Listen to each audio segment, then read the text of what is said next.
لله نحمده ونستعينه ونستغفره ونؤمن به ونتوكل عليه ونعوذ بالله من شرور أنفسنا ومن سيئات أعمالنا من يهده الله فلا مضل له ومن يضلله فلا هادي له ونشهد أن لا إله إلا الله وحده لا شريك له ونشهد أن سيدنا ونبينا ومولانا محمدا عبده ورسوله صلى الله تعالى عليه وعلى آله وأصحابه وبارك وسلم تسليما كثيرا كثيرا أما بعد أعوذ بالله من الشيطان الرجيم بسم الله الرحمن الرحيم شهر رمضان الذي أنزل فيه القرآن هدى للناس وبينات من الهدى والفرقان فمن شهد منكم الشهر فليصم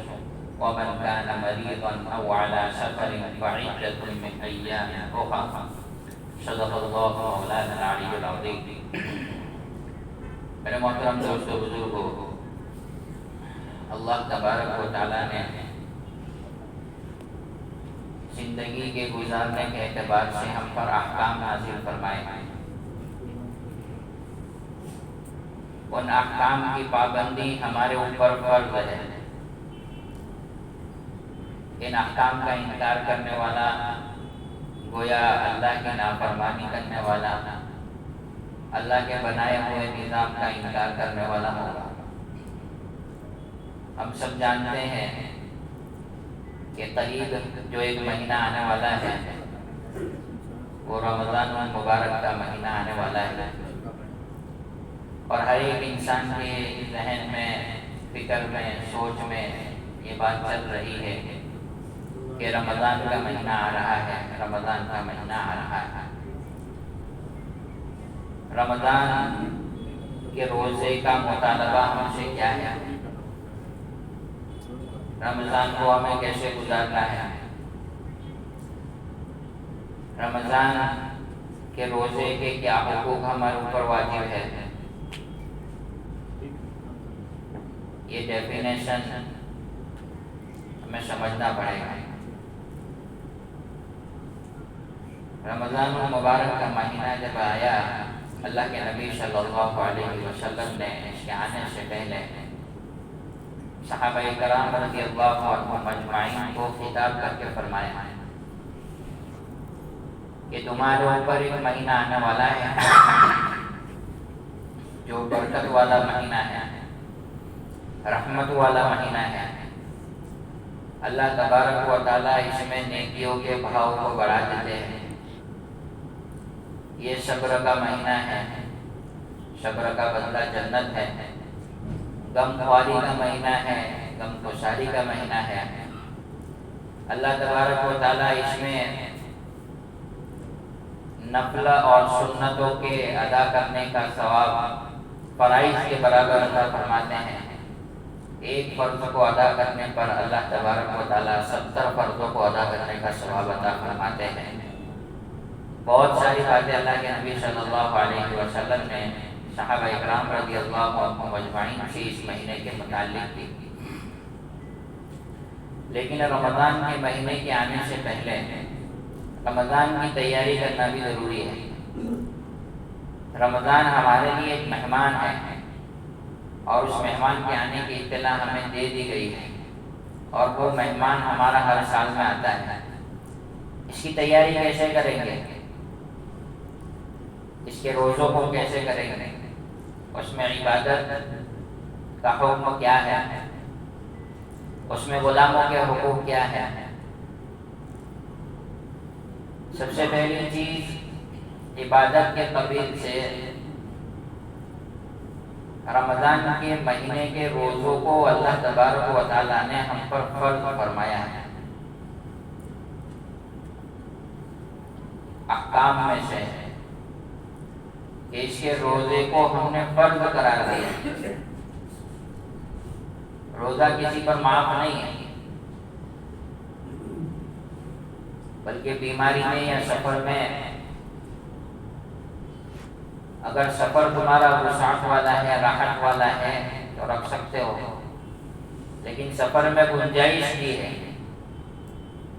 کہ اگر سفر میں آپ نہیں رکھ سکتے ہو، استطاعت نہیں ہے، تو آپ دوسرے دنوں میں اس کی قضا کر سکتے ہو۔ ایسے ہی بیمار کے لیے، کہ بیمار کے لیے بھی رخصت دی ہے۔ کوئی ایسے مرض میں بیمار مبتلا ہو گیا جو قریب ہلاکت کے ہیں، یا ماہر ڈاکٹر نے کہا کہ روزہ رکھنا آپ کی صحت کے لیے خرابی کا سبب بنے گی، تو فعدۃ من ایام اخر دوسرے دنوں میں اس کو استعمال کر سکتے ہیں۔ لیکن عامتاً جوان لوگ، مزدور قسم کا طبقے کے لوگ، وہ روزے کو اس لیے چھوڑ دیتے ہیں کہ ہمارے اوپر کام کا لوڈ زیادہ ہے، ہم سے روزے رکھ کر مزدوری نہیں ہوتی۔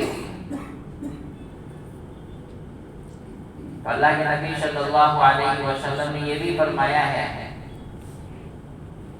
کہ اس مہینے میں اپنے غلام کے بوجھ کو ہلکا کر دے۔ اس مہینے میں اپنے غلام کے بوجھ کو کیا کرنا؟ ہلکا کرنا، اس کے لیے راحت اور رسانی کے اسباب پیدا کرنا۔ روزے کا ہم سے مطالبہ ہے۔ کتنے روزے ہیں؟ 30 روزے ہیں۔ یہ 30 روزے ہمیں رکھنے ہیں، ابھی سے اس کی تیاری میں لگے، ابھی سے اس کا مقدمہ باندھ دے ہوئے کہ مجھے رمضان کے 30 روزے پورے کے پورے رکھنے ہیں، یہ مجھ پر فرض ہے۔ تھوڑی سی پیاس کی شدت کو اللہ کے لیے برداشت کرنا، بھوک کو اللہ کے لیے برداشت کرنا، اس کا اجر ملے گا۔ کیا ملے گا اجر؟ کہ یہ اللہ کے یہاں پر اللہ تبارک و تعالیٰ اجر دیں گے۔ کیا اجر دیں گے وہ اللہ کو معلوم، اپنے احکام پر چلنے کا اجر اللہ تبارک و تعالیٰ عطا فرماتا ہے۔ تو رمضان کے مہینے کے آنے سے پہلے ایک بڑی عبادت ہے یہ، قطع تعلق کرنے والے جن کی اپنے بھائیوں سے نہیں بنتی ہے، ماں باپ سے روٹھا ہوا ہے، بہنوں سے روٹھا ہوا ہے، قطع تعلق کرنے والے کی عبادت قبول نہیں ہوتی ہے۔ رمضان سے آنے سے پہلے صلح کر لو۔ کیا کر لو؟ کیا کر لو؟ عبادت ہے، آدمی یہ سوچ کے عبادت کر رہا ہے کہ میری عبادت اللہ کے یہاں پر قبول ہو رہی ہے، لیکن ایک ایمان والا، ایک مسلمان دوسرے مسلمان بھائی سے 3 دن سے زیادہ کلام بند کر دے ہوئے اس کی نماز، روزہ، صدقہ، عبادت کچھ بھی قبول نہیں۔ تو کیا کرنا؟ اگر قطع تعلق کسی سے ہوا ہے، کسی سے رشتہ ٹوٹا ہوا ہے،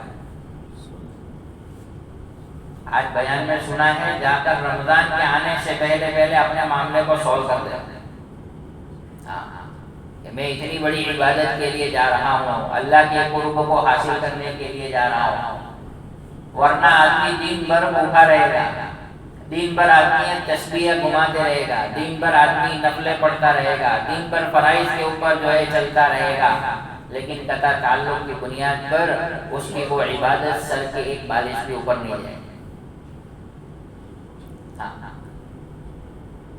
تو قطع تعلق اگر کسی سے ہوا ہے تو رمضان کے مہینے کے آنے سے پہلے بہن سے اگر رشتہ ٹوٹا ہوا ہے، بہن کے پاس جاوے، مسئلے کو سولو کر دے رہے۔ بھائی سے ٹوٹا ہوا ہے، بھائی کے پاس جا کر اس کو سولو کر دے رہے۔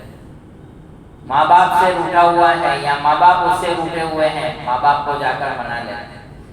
پہل کرنے میں اللہ تبارک و تعالیٰ پہل کرنے والے کو پسند فرماتے ہیں، کہ جو پہل کرے گا اور اللہ کے لیے سامنے سے جھک کر اپنی عبادتوں کو صحیح رکھنے کے لیے اللہ کے سامنے اللہ کے واسطے جا کر جو ہے پہل کر کے معافی مانگ کے اپنے معاملے کو سولو کر دے گا، اللہ تبارک و تعالیٰ اس کا اجر آخرت میں عطا فرمائے گا۔ بعض لوگ کیا سمجھتے ہیں کہ میں بڑا ہوں، چھوٹا میرے پاس میں آ گیا، میں مال والا ہوں، غریب میرے پاس میں آ گیا۔ اللہ کے یہاں نہ مال کو دیکھا جائے گا، نہ بڑے کو دیکھا جائے گا، نہ چھوٹے کو دیکھا جائے گا۔ اللہ کے یہاں تو جو ہے جو آیا ہے اور کس نیت سے آیا ہے، اللہ کے واسطے آیا ہے، اس کو دیکھا جائے گا اور اس کی نیکی کو، اس کی عبادت کو، ہے نا۔ یہ ہم لوگ ابھی ہلکے میں لے رہے ہیں، یہ قطع تعلق یہ سب چلتا رہے گا، قبول تو اللہ کو کرنے کا ہے، لیکن روایتوں کے اندر یہ بات آئی ہے جو ہمیں آپ کو بتانا ضروری ہے۔ بہت ساری روایتیں قطع تعلق کے متعلق آئی ہیں کہ قطع تعلق کرنے والا جہنم میں جائے گا، رشتے ناتوں کو توڑنے والا جہنم میں جائے گا۔ کہ بعض لوگوں کے مزاج میں یہ چیز پڑی ہوتی ہے، چھوٹی چھوٹی بات پر جو ہے جھگڑنا شروع کر دیتے، مزاج جیسا بن گیا۔ تو یہ رمضان کا مہینہ آ رہا ہے، رمضان کا مہینہ یہ بڑی عبادت ہے کہ یہ بڑی عبادت کے آنے سے پہلے ہمیں اپنے آپ کو جسمانی اعتبار سے، روحانی اعتبار سے، ذہنی اعتبار سے، فزیکل اعتبار سے اپنے آپ کو تیار کرنا پڑے گا کہ رمضان کا مہینہ آ رہا ہے۔ اس رمضان کے مہینے میں میرے سے کوئی چوک نہ ہو جائے کہ جس کی وجہ سے میرا روزہ برباد ہو جائے، میری زبان سے کوئی ایسا لفظ نہ نکل جائے، میرے سے کوئی ایسی تکلیف کسی کو نہ پڑ جائے کہ جس کی وجہ سے کیا ہے میرا آنے والا جو رمضان کا مہینہ ہے اس رمضان کے مہینے میں میرے لیے تکلیف کا سبب پیدا ہو۔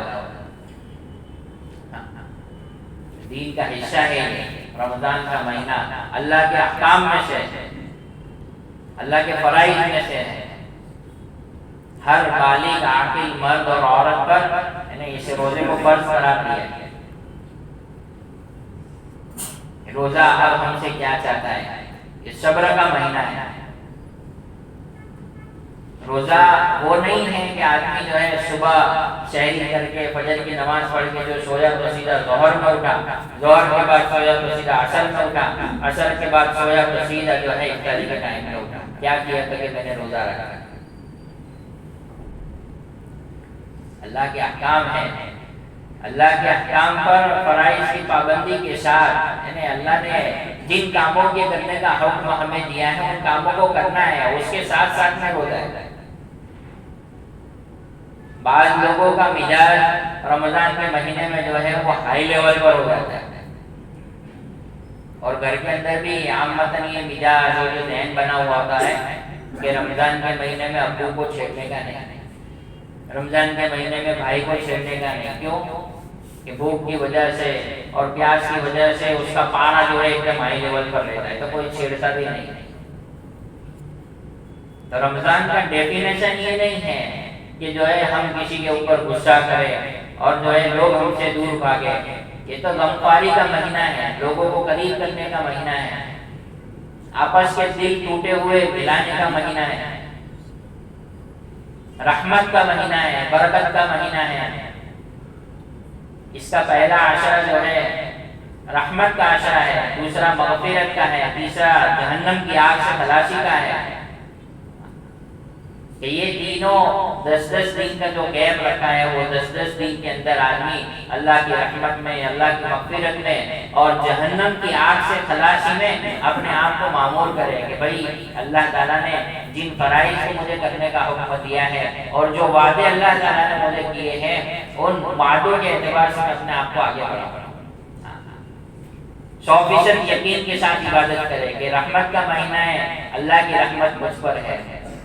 مومن کا رزق اللہ تبارک و تعالیٰ بڑھا دیتے ہیں اس مہینے میں۔ عام دنوں میں جو آدمی کھاتا ہے، عام دنوں میں جو کماتا ہے، اللہ تبارک و تعالیٰ رمضان کے مہینے میں اس کے رزق کو کئی گنا زیادہ بڑھا دیتا ہے۔ دسترخوان پر عجیب عجیب نعمتیں ہم سوچ نہیں سکتے، تصور نہیں کر سکتے، ایسی ایسی نعمتیں اللہ تبارک و تعالیٰ ہمیں کھلاتے ہیں۔ رمضان میں اللہ تبارک و تعالیٰ رزق کو بھی وسیع فرما دیتے ہیں۔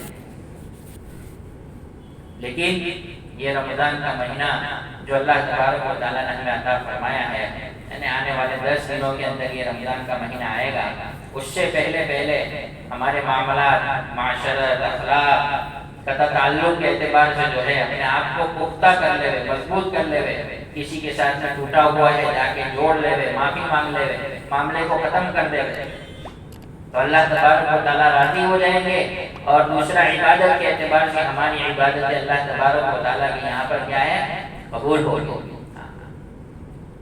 ہمارے اندر دین پر چلنے کی استطاعت پیدا ہوگی، دین پر چلنے کا ہمارے اندر ایک جذبہ پیدا ہوگا۔ آج امت کا اکثر طبقہ جو ہے وہ دین کے اعتبار سے کافی دور چل رہا ہے۔ ابھی ہمارے یہاں ایک جماعت آئی ہے، وہ معذورین کی جماعت ہے، جو نہ کانوں سے سن سکتے ہیں نہ زبان سے بول سکتے ہیں، 13 ساتھی ہے اور 4 مہینے کے لیے۔ ابھی 10 منٹ ان کی بھی بات ہوگی آپ لوگوں کے سامنے کہ یہ وہ طبقہ ہے سماج سے معذورین کہ جو جن کے اوپر دینی اعتبار سے کسی نے دھیان ہی نہیں دیا۔ انہوں نے اپنی کارگزاری میں مجھے سنایا، ایک مولانا جو ہے ان کے ساتھ میں تھے ساتھی، وہ کارگزاری میں سنا رہے تھے، وہ ایک عالم صاحب کے پاس میں بیٹھے اور ان کے کتب خانے میں بہت ساری کتابیں پڑھی ہوئی تھی۔ تو مولانا کے پاس میں جا کے بڑے عالم تھے، ان سے مشافہ کیا، اور مشافہ کرنے کے بعد میں وہ بندہ بڑے تعجب میں پڑ گیا، وہ جو نہ سن سکتا ہے نہ بول سکتا ہے۔ اس نے کہا کہ یہ ساری کتابیں آپ نے ان لوگوں کے لیے لکھی ہیں جو دیکھ سکتے ہیں، جو بول سکتے ہیں، اتنی ساری کتابیں آپ لوگوں نے ان لوگوں کے لیے لکھ دی ہیں، ہمارے لیے آپ نے کیا کیا؟ بڑے اللہ والے تھے، ان کی آنکھوں سے آنسو نکل گئے، رونے لگے کہ امت کا اتنا بڑا طبقہ جو دین سے دور ہے، اور بڑی عجیب کارگزاری میں آپ کو سناتا ہوں، انہوں نے مجھے نے یہ کہا کہ یہ جو سماج سے معذورین ہے، جو نہ سن سکتے ہیں نہ بول سکتے ہیں، ان میں سے 70% طبقہ جو ہے وہ اسلام سے مرتد ہو چکا ہے، اسلام سے مرتد ہو چکا ہے۔ ان کی آخرت کی فکر کون کرے گا؟